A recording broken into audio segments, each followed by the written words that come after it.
Sejam bem-vindos a mais uma aula de matemática do 8º ano. A nossa aula de hoje vai falar sobre ponto, reta e plano. Eu sou a professora Fabiane Farias, então espero que você consiga entender os conhecimentos aqui que nós vamos passar nessa aula. Acompanha comigo então no slide. Ponto, reta e plano. O que são essas coisas, né? Elas são as noções primitivas aí da nossa geometria. Então, esses objetos, eles não possuem definição, mas eles precisam existir para dar base para as definições geométricas posteriores. Embora não seja possível definir esses objetos, é possível que a gente discuta, aí suas características, também suas propriedades e suas utilidades para a geometria. O estudo da geometria, ele está repleto de definições, certo? Essas definições, elas estabelecem algumas propriedades, conceitos e entidades muito importantes. Porém, existem noções que são primitivas, que dispensam aí o uso de definições, dentre elas, os conceitos de ponto, reta e plano. Falaremos então sobre o ponto. O ponto, gente, ele não possui uma forma, nem uma dimensão, Às vezes a gente pede para o aluno desenhar um ponto, algumas pessoas desenham um ponto bem grandão, outras desenham um ponto bem pequenino, Então, isso significa que o ponto é um objeto adimensional, sem dimensão. Um dos usos mais importantes do ponto refere-se à localização geográfica. Os pontos, eles são os objetos que melhor representam as localizações, porque eles oferecem uma precisão. Se no lugar de ponto nós usássemos um quadrado, em que lugar do quadrado estaria essa localização precisamente, certo? Então, um ponto, propriamente dito, ele vai ser uma entidade, que caracteriza, ou que é caracterizada pelos seguintes postulados. Mas antes da gente enunciar esses postulados, vamos entender o que é um postulado. O postulado, ele é uma sentença, que não é provada, que não precisa ser provada ou demonstrada. E por isso ela se torna óbvia, ou se torna um consenso inicial para uma aceitação de uma determinada teoria. Então, nosso primeiro postulado diz o seguinte: o ponto não tem dimensão. Ele pode ser, por exemplo, um toque da sua caneta no papel. Então, nós representamos pontos no espaço sempre com letras maiúsculas, tá? Nesse exemplo aí aparecem A, B, P, M, Então, olha aí um exemplo, considerando o ponto A.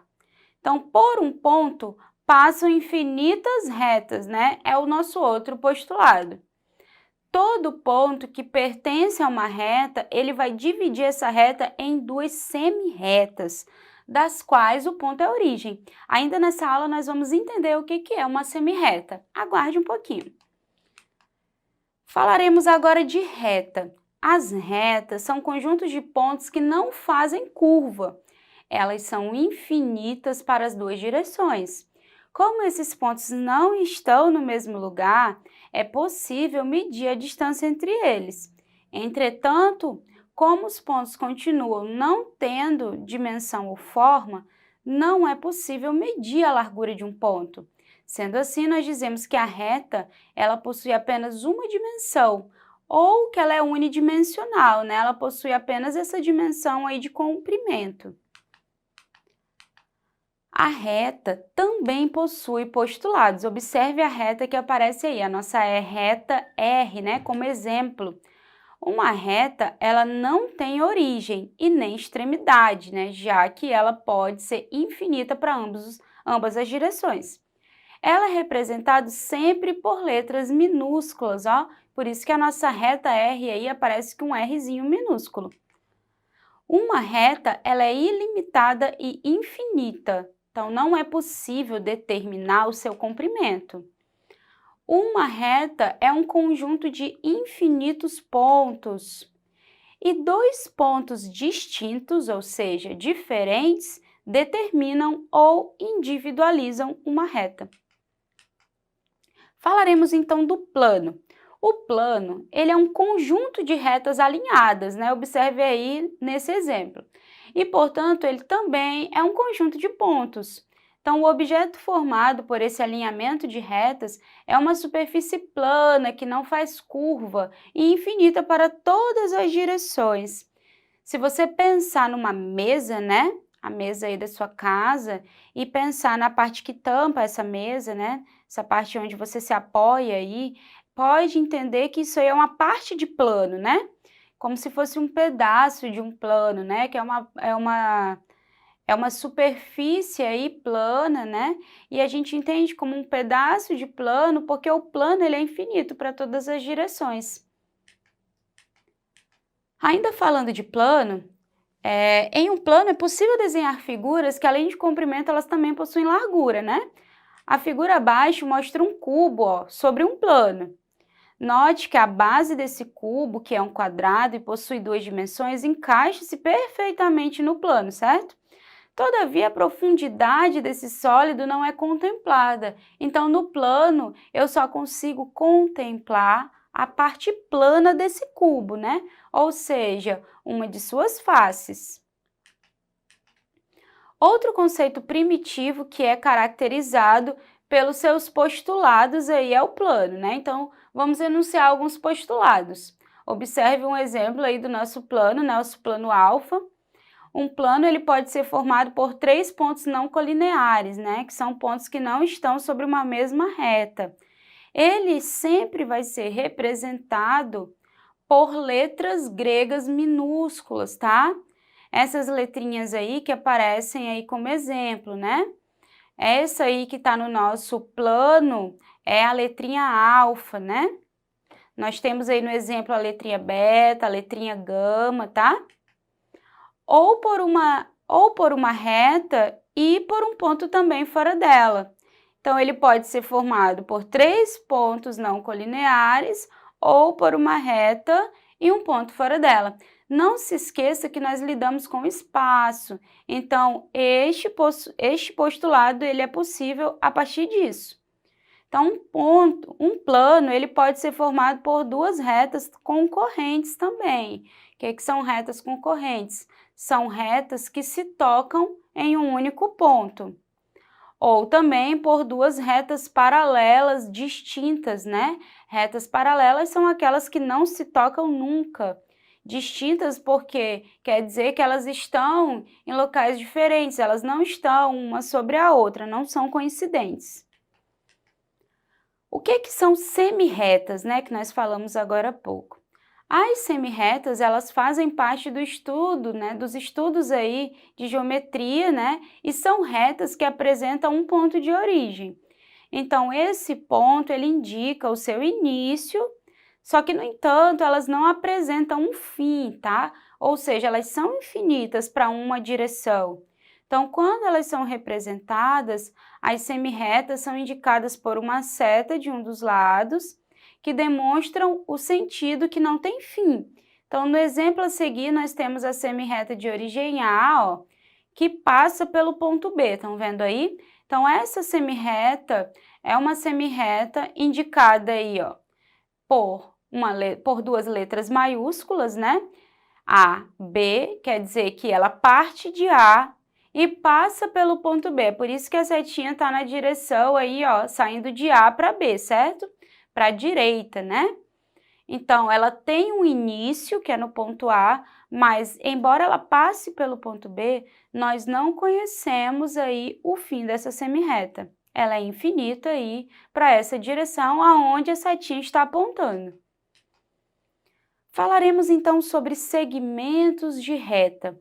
O segmento de reta ele é definido como uma parte da reta, o qual está delimitada por 2 pontos.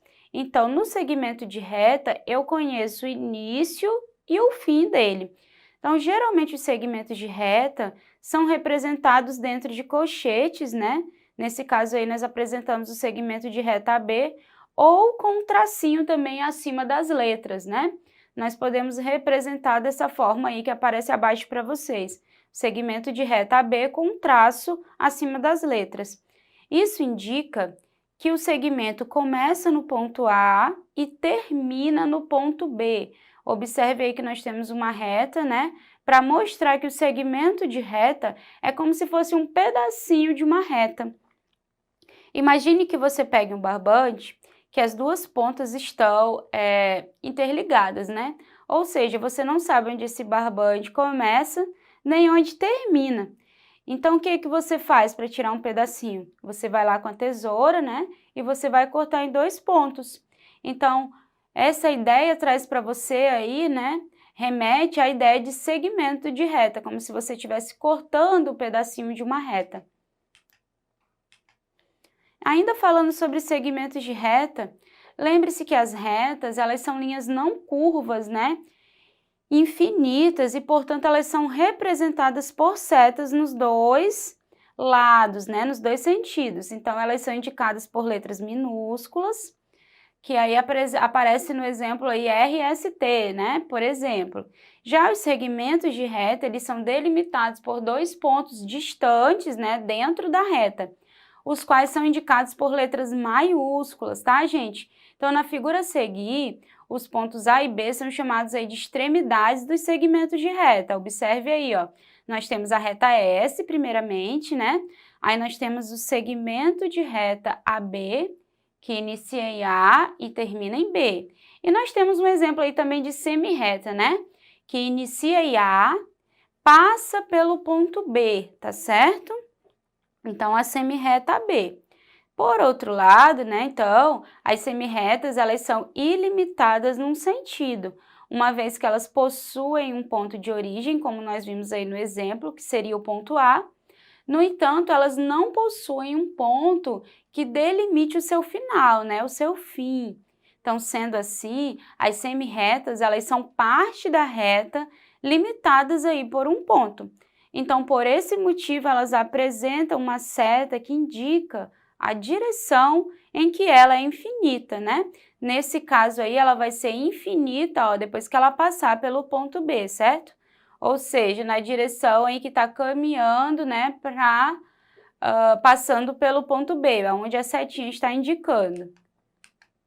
Então, finalizando. Na nossa aula de hoje, nós compreendemos a ideia de ponto, de reta e de plano. Além disso, nós compreendemos também os conceitos de semirreta e segmento de reta. Percebam que esses conceitos vistos na nossa aula de hoje, eles vão nos dar suporte, né, para o estudo da geometria aí posterior, né, da geometria plana e também da geometria espacial, e posteriormente vocês também verão um pouco da geometria analítica. Então, não deixe de revisar essas aulas que vocês veem aqui. Assista, né, novamente as nossas aulas na plataforma Eduque, caso você sinta necessidade, se esse tempo aqui foi muito curto para você conseguir absorver, né? Para mais informações também, você pode tirar suas dúvidas com o seu professor, né? E não deixe de assistir as nossas próximas aulas aqui. Até mais!